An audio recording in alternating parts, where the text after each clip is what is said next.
자, 오늘 누가 하나님의 나라에 들어갈 수 있는가 계속된 주제입니다. 우리 지난 시간에는 어린 아이와 같지 아니하면 하나님의 나라에 들어갈 수 없다 이렇게 했습니다. 그 어린 아이란 연약하고 보잘것없는 그런 존재로 비유가 됩니다. 그 어린 아이와 같지 않으면 하나님의 나라에 갈 수 없다. 그렇게 작고 무력하고 보잘것없고 연약한 존재의 모습을 가져야 하나님의 나라에 갈 수 있다 얘기했다면, 오늘은 좀 더 그 어린아이와 대조적인 인물, 한 부자 청년의 이야기입니다. 어린아이와는 매우 대조되는 인물이 오늘 나오고 있습니다. 오늘 이 부자 청년의 얘기는 공간복음에 모두 다 나옵니다. 오늘 여기 보면 어떤 사람이 예수님에게로 와서 물었습니다. 선한 선생님, 내가 무엇을 하여야 영생을 얻으리까? 참 좋은 질문을 가지고 왔습니다. 누구나 이 질문을 보면 그 사람의 수준이 보이죠. 놀라운 질문을 갖고 왔습니다. 대개 예수님을 찾아오는 사람들은 주로 현실적인 문제를 가지고 찾아왔습니다. 병을 고치게 해달라 라든가 자기의 일신상의 필요를 채우기 위해서 예수님께 대부분 왔습니다. 오늘 또 우리가 교회에 찾아오시는 분들도 어떤 이유를 가지고, 다양하게 어떤 이유를 가지고 다가오시죠. 자, 그런데 오늘 이 사람은 다른 차원의 주제를 가지고 예수님을 찾아왔습니다. 어떻게 하여야 영생을 얻으리까?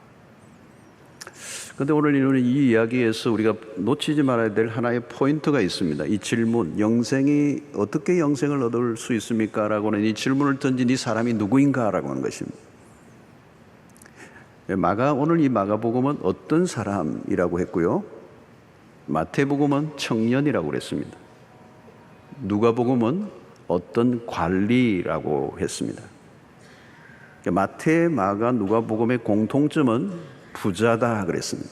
이 사람이 부자다. 근데 그냥 부자가 아니고 큰 부자였더라. 거부라고 얘기할 수 있죠. 자, 종합해 보면 이 사람은 부, 그리고 권력, 그리고 젊음을 가진 사람입니다.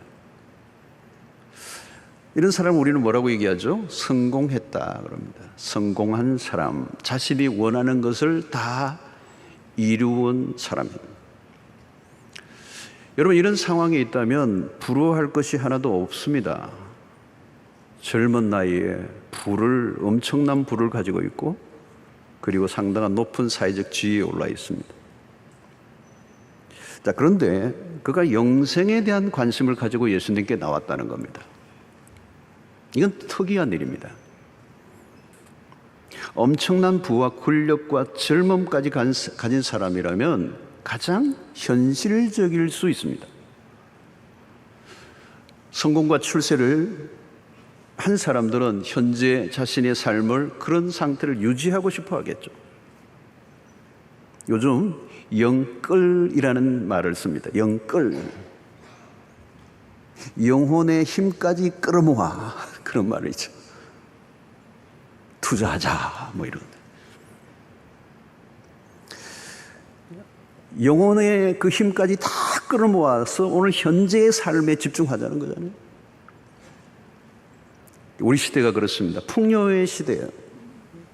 어느 때보다도 그럼에도 불구하고 사람들은 목이 말라 있습니다. 그래서 감사를 잃어버린 시대죠. 더 가지고 싶은 욕구, 그 갈증에 시달리고 있습니다. 어쩌면 현대적으로 적용해 본다면 이 부자 청년은 재테크에 관심을 가져야 어울립니다. 현대인들의 관심은 미래보다 현실에 있습니다. 철저히 세속적이고 현실적이에요. 그래서 사람들의 대화의 내용을 들어보면 주로 대부분은 현세예요. 재산을 어떻게 정식시킬 수 있을까? 주식시장의 변화? 부동산? 아니면 건강관리? 취미생활? 조금 더 미래를 생각하는 사람은 노후? 여러분, 무엇보다도 물질적 부여는 영혼을 어둡게 만듭니다. 물질은 쉽게 사람들의 마음을 다 장악해버려요. 그리고 그 가진 부를 즐기기에 바쁩니다. 다 그런 것은 아니지만 이런 부류라면 영적인 것에 별 관심이 없을 가능성이 매우 높아요. 물질적 풍요가 영혼을 얼마든지 빈곤하게 만들 수 있습니다. 지금도 마찬가지입니다. 돈 많고 성공한 젊은이가 영적인 문제로 목사를 자기 발로 찾아와 상담을 요청할 가능성은 거의 없어요. 그런 면에서 오늘 본문에 등장하는 부자 청년은 무엇인가 달라요. 그런 영생에 대한 질문, eternal life, 영생에 대한 질문을 가지고 왔어요. 이 예상 밖입니다. 특별한 일입니다. 자, 오늘 17절을 잠시 보십시다. 예수께서 길에 나가실새 한 사람이 달려와서 꿇어 앉아 묻자오되 선한 선생님이여 내가 무엇을 하여 영생을 얻으리까? 여기에 놀라운 장면이 하나 있어요. 그 사람이 예수님께로 달려왔다는 거예요. 마가는, 이 마가복음을 기록한 마가는 아주 기자 같아요. 레포트 하는 것처럼 어떤 인상적인 장면을 그대로 포착을 하고 스냅처럼 딱 찍어서 우리에게 소개하고 있는 거예요. 달려왔다는 거예요. 달려왔다. 자, 여러분, 뜨거운 팔레스타인입니다. 이것은 지금 우리나라 이런 여름처럼 아주 뜨거운, 태양이 뜨거운 팔레스타인의 날씨에, 그것도 돈 많고 젊은 사회적 신분을 갖추고 있는 사람이 지금 달려왔다는 것은 이건 특이한 일입니다. 왜 달려왔을까요, 여러분? 절박한 거예요. 가볍게 영생의 문제를 가지고 온 게 아니에요. 매우 절박함을 가지고 왔다. 자, 달려올 뿐만 아니라 오늘 보니 달려와서 꿇어 앉아 그랬어요. 여러분, 태도를 보면요, 그 사람을 대충 알 수 있습니다. 상담을 와도 그 태도를 보면 아주 절박한 사람이 있는가 하면 그저 한번 들어보려고 이렇게 온 사람들이 있을 수 있어요. 그런데 이 사람은 너무도 간절해요. 그리고 진실한 모습, 그리고 매우 겸손한 모습. 이런 성공에 도취된 사람에게서 드러나는 우쭐그림이라는 게 있죠. 너무 일찍 출세하거나 나이에 비해 너무 많은 부를 가진 사람은 그걸 주체하기 어려워요. 어딘가 모르게 거만함이 드러나게 되어 있습니다. 그런데 이 청년은 달라요. 그런 예수의 권위에 존경을 보내고 있습니다. 이 졸부가 아니라는 거예요. 꽉 찬 사람, 그가 얼마나 자신의 인생에 진지한 태도를 갖고 있는가를 보여주고 있는 대목입니다. 매우 매력적인 사람입니다. 내가 무엇을 하여야 영생을 얻으리까? 자, 이 질문에 대한 주님의 답변이 무엇입니까? 19절에 내가 계명을 하나니 살인하지 말라, 간음하지 말라, 도둑질하지 말라, 거짓 증언하지 말라, 속여 빼앗지 말라, 내 부모를 공경하라 하였느니라.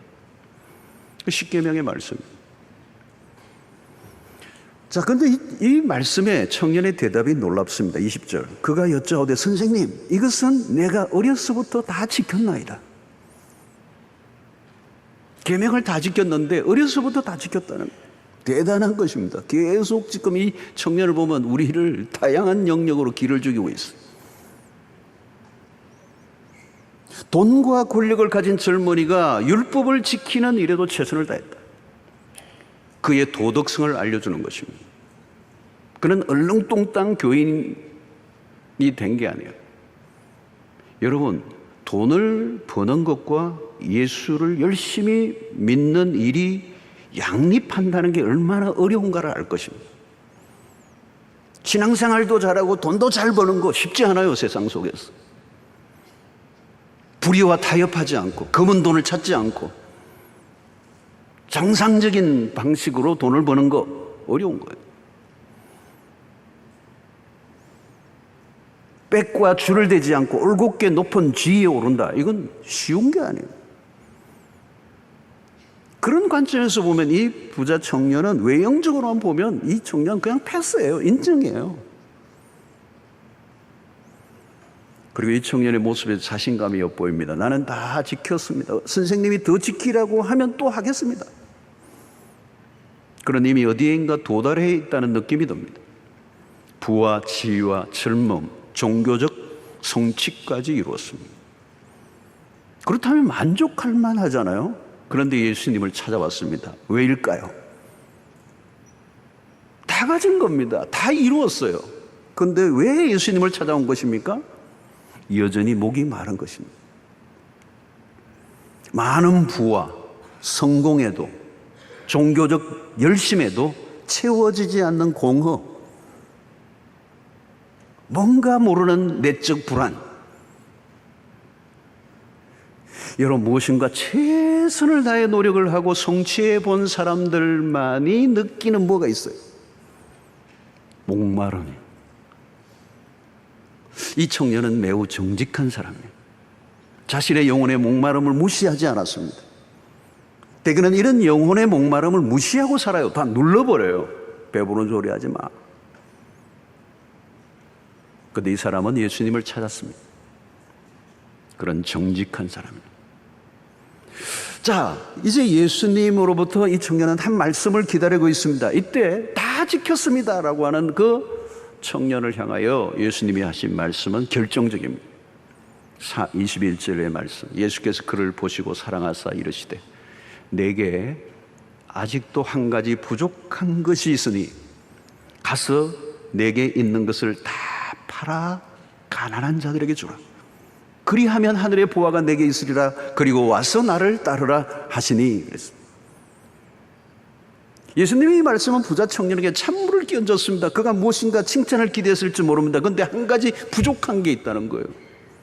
비수를 들이댄 겁니다. 충격적인 말씀을 하셔요. 내가 한 가지 부족한 게 있다.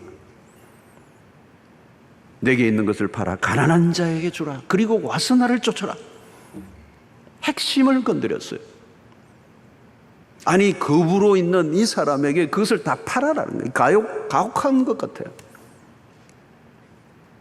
그런데 여러분, 예수님은 이 청년에게 그걸 가혹하게 대하시지 않습니다. 오늘 21절을 자세히 보면 예수께서 그를 보시고 사랑하사 이르되 그랬어요. 사랑하셨다는 겁니다. 무슨 의미일까요, 여러분? 예수님은 그를 매우 귀하게 여기고 계세요. 그를 도와주고 싶었습니다. 진정으로 영생의 길을 가르쳐주고 싶었어요. 주님은 그를 사랑으로 대하셨습니다. 주님은 당신에게 다가오는 이 진지한 영혼을 무시하고 싶지 않았어요. 진심으로 영생의 길로 인도하고 싶어 했던 거죠. 얼마나 답답했으면 그런 신분과 사회적 조건을 다 갖추고도 주님에게 달려왔겠는가. 주님은 그 마음을 읽고 계신 거죠. 주님의 처방은 간단하고 명료했습니다. 모든 재산을 팔아 나누라. 그리고 와서 나를 쫓으라. 위협적으로 들렸을지 모르지만 이것은 주님의 진정한 사랑의 음성이었습니다. 자, 이때 청년의 반응이 궁금합니다. 22절. 그 사람은 재물이 많은 고로 이 말씀으로 인하여 슬픈 기색을 띠고 근심하여 가니라 그랬어요. 의외로 빠르게 상황이 종료되었습니다. 청년의 결함은 무엇입니까? 그가 처음 주님에게 선한 선생님, 내가 무엇을 하여야 영생을 얻으리까? 영생을 얻는 방법을 찾고 있습니다. 선한 선생님, 예수님을 그렇게 부른 것 안에서도 그의 관심이 무엇인가? 도덕적 행함에 있다는 걸 알려주고 있습니다. 그는 자신의 노력과 열심으로 선을 쌓고 영생을 얻을 수 있다고 여겼습니다. 그러나 그것은 착각입니다. 성숙한 신앙이란 뭘까요, 여러분? 물질의 지배를 받지 않는 것입니다. 그러나 신앙이 성장도 하지 않은 채 신앙은 하나도 없는데 돈이 계속 많아지면 어떻게 될까요? 하나님으로 더 멀어질 가능성이 충분히 있습니다. 돈의 유혹은 강력한 것입니다. 돈 때문에 믿음을 잃어버린 사람이 한둘이 아닌 것입니다. 오늘 본문의 핵심은 자기의 재산을 팔아야만 구원을 얻을 수 있다는 것을 말하는 게 아니라고요. 지금까지 지켜온 것 가운데 한 가지만 더 지키면 영생에 이른다, 그런 뜻도 아니에요. 예수님은 지금 부자 청년이 어려서부터 율법을 다 지켜왔다는 것, 그 지킴으로 영생을 얻을 수 있다고 생각하는 그 착각을 깨뜨리고 있는 것입니다. 재산을 팔아 가난한 자에게 나눠주라는 주님의 말씀으로 그의 연약함이 드러났습니다. 여러분, 하나님은 잘 알고 계세요. 누가 하나님을 속일 수가 있겠습니까? 각 개인마다 아킬레스 끈이 하나씩 있어요. 결정적인 결함. 성도 여러분, 신앙의 실체를 확인해야 합니다. 주님이 실상을 드러내면 달라질 수 있다는 거예요.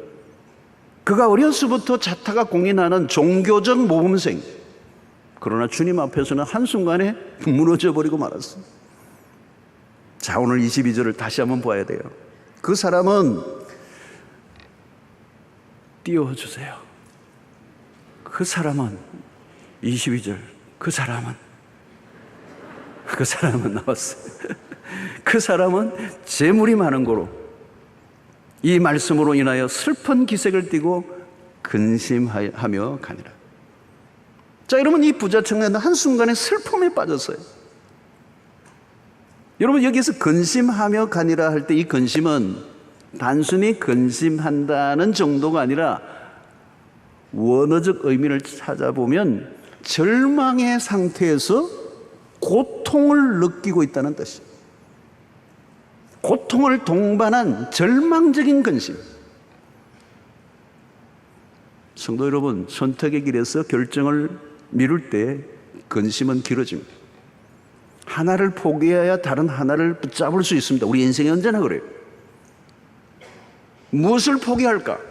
그런 예수의 말씀 앞에서 저울질을 한 거죠. 영생과 자기가 가지고 있는 재산과 이 순간과 영원을 선택해야 되는 이 기로에서 그는 결정해야 됩니다. 그런 영생에 대해서 관심이 많았습니다. 그러나 영생을 얻을 준비가 되어 있지 않아요. 그는 매우 종교적인 사람이었습니다. 영성도 있었습니다. 영생을 갈망했습니다. 그동안 누구보다도 많은 노력을 해왔습니다. 간절한 마음으로 예수님에게까지 찾아왔습니다. 거의 근접했습니다. 그러나 거기까지예요. 바로 앞에서 빛이 비추고 있는데 그는 돌아서서 어둠 속으로 들어가 버린 거예요. 그의 중심에는 세상의 보화가 이미 무섭게 자리를 잡고 있습니다. 우리는 여기서 한번 숨을 고르고 다시 이 본문에 집중해야 합니다. 자, 그러면 그는 왜 그런 선택을 할 수밖에 없었을까? 24절, 25절이 그 답을 해주는 거예요. 자, 이 본문을 제자들이 그 말씀에 놀라는지라 예수께서 다시 대답하여 이르시되 얘들아, 하나님의 나라에 들어가기가 얼마나 어려운지 낙타가 바늘기로 나가는 것이 부자가 하나님의 나라에 들어가는 것보다 쉬우니라 하시니. 이 구절은 다음 주를 살펴볼 내용이에요. 굉장히 흥미롭고 재미있는 구절이 이 구절이. 기대하시라. 다음 주일을 기대하시라.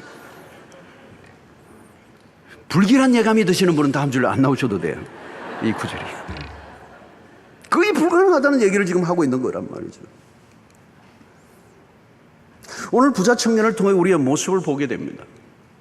각자 적용이 다를 수 있어요. 나에게 한 가지 부족한 것은 무엇일까? 주님은 우리의 마음의 중심을 꿰뚫어 보고 계십니다. 내가 진짜 사랑하고 있는 게 무엇인가? 아무리 아니라고 해도 부인할 수 없는 그 무엇. 여기에서 치열한 전쟁이 벌어지는 것입니다. 간단한 싸움이 아니에요. 여러분, 신앙은 모호하고 추상적인 이야기를 하는 게 아닙니다. 오늘 이 부자 청년의 얘기처럼 얼마나 리얼한, 얼마나 현실적인, 얼마나 실제적인 주제를 다루고 있는. 오늘날도 근심하여 서서히 떠나가는 사람들이 많아요. 처음에는 주님을 따르는 듯 하는 사람은 많습니다. 외적으로 보면 신앙이 좋아 보이는 사람들 꽤 있습니다. 때로는 열심히 합니다. 사람들로부터 인정도 받습니다. 그러나 내적으로는 깊은 고민과 갈등을 가지고 있습니다. 둘 사이를 오락가락합니다. 그러나 어느 순간, 결정적인 순간에 떠나가는 사람들.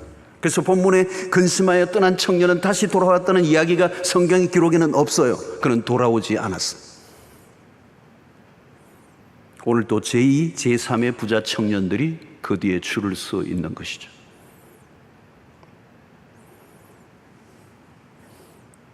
오늘 이 본문에서 재미있는 것은 그 떠나가는 그 청년을 예수님이 붙잡지 않았다는 것.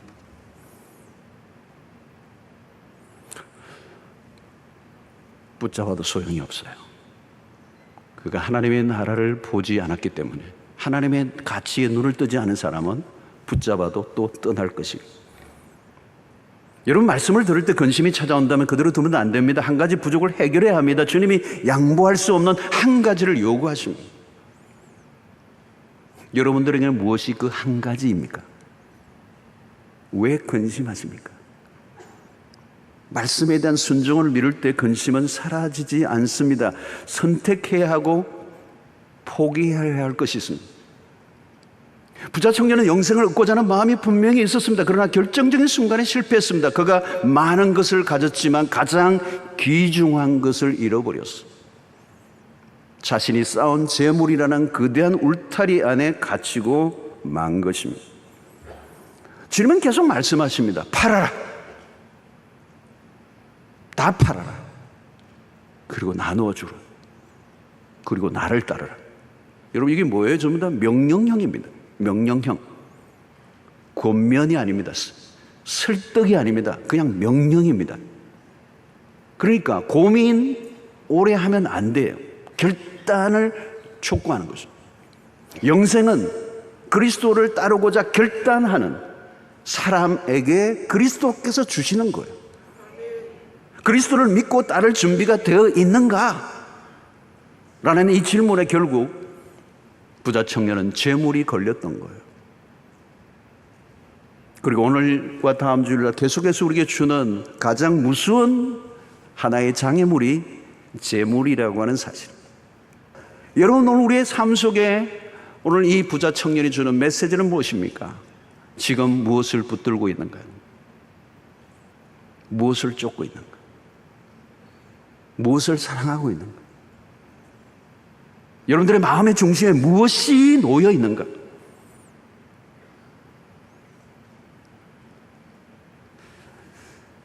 정리를 하라는 것입니다. 근심하며 떠나면 안 됩니다. 근심하고 떠났던 사람이 있으면 다시 돌아오시기를 바랍니다. 그리스도를 따르는 것입니다. 영생의 삶을 놓치지 않게 되기를 바랍니다. 소유의 소유를 당하지 않게 되기를 바랍니다. 물질이 주인된 삶을 청산하라는 거예요. 하나님과 재물을 겸하여 섬길 수 없다고 말씀하는 것입니다. 오직 하나님만이 우리의 전부가 되신다고 고백을 하라는 것입니다. 오늘 믿음으로 하나님의 나라의 가치에 눈을 뜬 여러분들 되시기를 바라고, 지금은 대단히 엄청나 보이지만 한순간에 지나가 버리는 이 세상의 것에 눈독을 들이지 말고 영원한 하나님의 나라의 세계에 눈뜬 자로 믿음으로 살아가는 여러분들 되시기를 주의 이름으로 축원합니다.